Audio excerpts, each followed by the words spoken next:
देखिए आज क्वेश्चन कर रहे हैं NCERT maths class 7th exercise 3.2 से इसका फिफ्थ नंबर।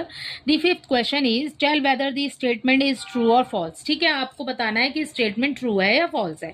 ठीक है, फर्स्ट पार्ट देखो बच्चे, the mode is always one of the number in the data. जो मोड आप निकालते हो वो डाटा में से ही निकालते हो। ठीक है, सो ये वाली स्टेटमेंट जो है बच्चे ये हो जाएगी आपकी ट्रू। यस, हम मोड जो है बेटा वो डाटा में से ही तो देख के निकालते हैं। जो भी डाटा हमारे पास होता है हम उसमें से ही देखते हैं कि मोड कौन सा है। ठीक है, सो पहली वाली जो स्टेटमेंट है वो ट्रू हो जाएगी। नेक्स्ट देखिए, the mean is one of the number in the data.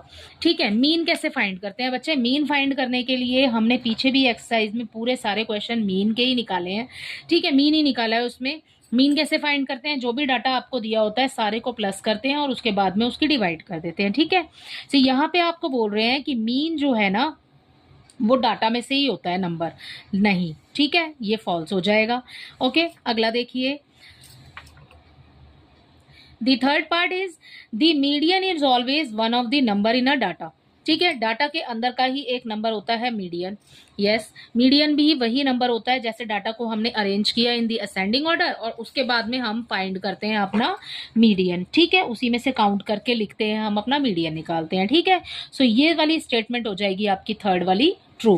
ठीक है, अगला देखिए, the data 6, 4, 3, 8, 9, 12, 13 and 9 has mean. इसका आंसर आपको दिया हुआ है 9। ठीक है, इस पूरे डाटा के अंदर से ही आपको आंसर दिया हुआ है 9 कि इसका आंसर जब हम मीन फाइंड करेंगे तो हमें 9 मिलेगा। ठीक है बच्चे, आप मीन फाइंड कर लो बेटा। मीन कैसे निकालेंगे? प्लस करके।